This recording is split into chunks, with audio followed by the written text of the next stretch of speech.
এই মব জাস্টিসের ব্যর্থতা সরকারের, কারণ সরকারের বিচারহীনতার কারণেই বা সরকারের উস্কানির কারণেই আজকে এই মব জাস্টিসের মতো ঘটনা ঘটে যাচ্ছে। জি রাজীব ভাই, আপনাকে ধন্যবাদ এবং আমার সহ-আলোচকদেরকে ধন্যবাদ এবং যারা যেখান থেকে এই ভিডিও এই অনুষ্ঠানটি দেখছেন সবাইকে আমার শুভেচ্ছা জানাচ্ছি। প্রথম কথা হচ্ছে যে হিরণ ভাইয়ের যে বক্তব্য, এই বক্তব্যকে আমি ধরেই কথা বলতে চাই, কারণ আমিও কয়েকটি বেসরকারি টিভি চ্যানেলে লাইভ অনুষ্ঠান দেখেছি। উনি কয়েকটা জিনিস ক্লিয়ার করেছেন যে ওখানে 15-20 জন ছিল এবং সেখান থেকে মাত্র 3 জনকে গ্রেপ্তার করা হয়েছে এবং আইন শৃঙ্খলা বাহিনী কিন্তু তাদেরকে ছেড়ে দিয়েছে। তাহলে মানে এটার বিশ্লেষণ 3 জনকে কিন্তু ঘটনাস্থল থেকে গ্রেপ্তার করা হয়নি, পরে গ্রেপ্তার করা হয়েছে। আচ্ছা, তাহলে ঘটনাস্থল থেকে 3 জনকে জিজ্ঞাসাবাদের জন্য নিয়ে যাওয়া হয়েছিল, পরবর্তী গ্রেপ্তার দেখানো হয়েছে। জি ঠিক আছে। আপনার এই যে আপনার 15-20 জনকে যেখানে তাদেরকে গ্রেপ্তার করার সুযোগ ছিল সেখানে মাত্র 3 জনকে গ্রেপ্তার করা হয়েছে। তাহলে এখানে কিন্তু একটা জিনিস ক্লিয়ার যে আপনার এখানে সরকারের গ্রিন সিগন্যাল ছিল। 2 নম্বর কথা হচ্ছে যে আপনার হিরণ ভাই যে কথাটি বললেন যে আইন শৃঙ্খলা বাহিনী তাদের ভয়ে ভীত, এই কথার সঙ্গে আমি একমত না। কি কারণে? যে আমিও প্রাইভেট চ্যানেলের লাইভ অনুষ্ঠান দেখেছি, তাদের কাছে ওইরকম মানে প্রকাশ্য কোনো অস্ত্রশস্ত্র ওইভাবে দেখা যায়নি। আইন শৃঙ্খলা বাহিনী চাইলে তাদেরকে অবশ্যই ধরতে পারতো এবং যেখানে সেনাবাহিনীর ম্যাজিস্ট্রেসি পাওয়ার সহ আইন শৃঙ্খলা বাহিনীর দায়িত্বে নিয়োজিত তারা, সেক্ষেত্রে তাদেরকে যে গ্রেপ্তার করা যেত না, এটা একটা খোরা যুক্তি। 3 নম্বর কথা হচ্ছে যে আপনার এই যে অপারেশন ডেভিল হান্ট বলতেছে বা আরো যেসব ডিবির বা অন্যান্য যে সব অপারেশন চলতেছে, সেই সময় এই ঘটনা এইটা অবশ্যই পরিকল্পিত এবং আমি একদম পরিষ্কারভাবে এই জন্য সরকারকে দায়ী করতে চাই। আপনি রাজীব ভাই গতকালকে আমার যে ভিডিওর রেফারেন্স আপনি দিয়েছেন, আমি সেখানে বলেছি যে এই মব জাস্টিসের ব্যর্থতা সরকারের, কারণ সরকারের বিচারহীনতার কারণেই বা সরকারের উস্কানির কারণেই আজকে এই মব জাস্টিসের মতো ঘটনা ঘটে যাচ্ছে।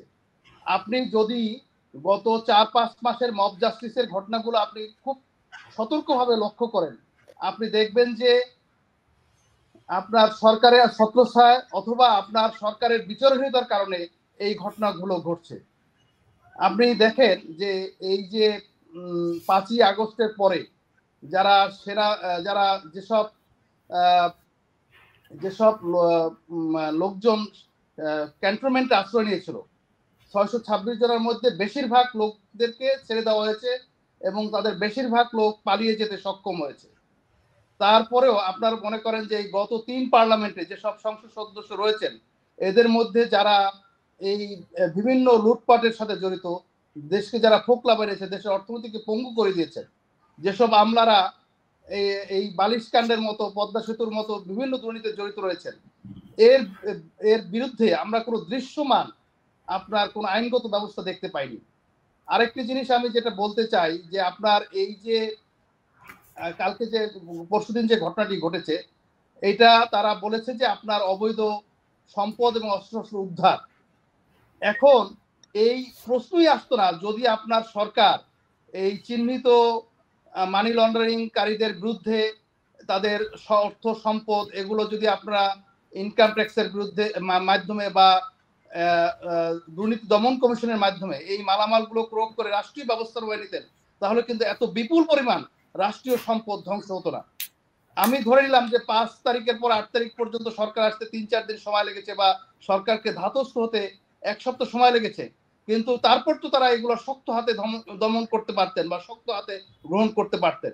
কিন্তু সেটা না করে আমরা দেখতে পেয়েছি যে আপনার সবকিছুতে একটা ঢিলে ঢালা ভাব।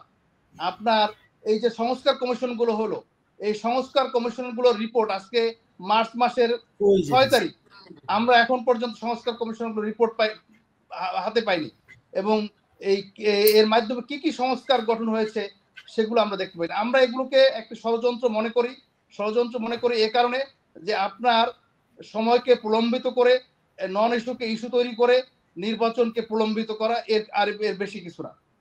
আদারওয়াইজ আপনার এই 15-20 জন যদি আপনার মব জাস্টিসের যদি না, তারা তো ছিল, এটা ফ্যাক্ট, এটা নিয়ে কারো কোনো ডিসপুট নাই। এই 20 জনকে মাত্র 3 জনকে কেন জিজ্ঞাসাবাদের জন্য নেওয়া হবে? এবং আপনি আরো একটা জিনিস লক্ষ্য করেন, গতকালকে যে এজাহারটা দেওয়া হয়েছে কোর্টে পেশ করা হয়েছে, সেখানে বলা গেছে প্রায় 3 ভরির মতো স্বর্ণ লুট হয়েছে। এটা তো একটা ডাহা মিথ্যা কথা, এটা একটা ডাহা মিথ্যা কথা। সবাই দেখেছে যে কি লুট হয়েছে, লুট হয়নি। তো আপনার এই যে 3 ভরি স্বর্ণ মাত্র, আপনার রাজীব ভাই বললেন যে আপনার ব্যাংকে, সরি হিরণ ভাই বললেন যে আপনার ব্যাংকের ডলার বিদেশি টাকা ছিল, বিদেশি টাকা ছিল, সেটা আমরা কোনো কিছু দেখতে পাইনি এবং তাদের বিরুদ্ধে কোনো মামলা দায়ের করা হয়নি।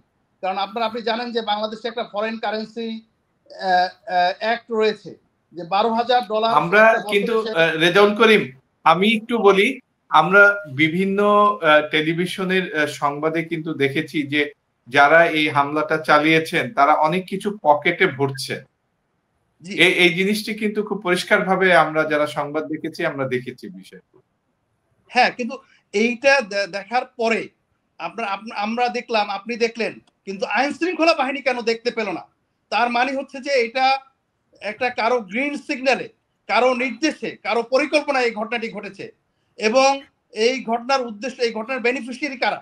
এই ঘটনার বেনিফিশিয়ারি যে শুধু লুটপাটকারী না, এই লুটপাট তৈরি করে, আতঙ্ক সৃষ্টি করে, একটা অরাজক পরিস্থিতি সৃষ্টি করে, আমি মনে করি যে নির্বাচনকে প্রলম্বিত করার জন্য এই ধরনের সুদূরপ্রসারী ষড়যন্ত্র চলছে। ভিশনের ফুলঝুরি মেগা অফারে ফ্রিজ কিনলেই পাচ্ছেন 16 পিসের আকর্ষণীয় গিফট বক্স একদম ফ্রি।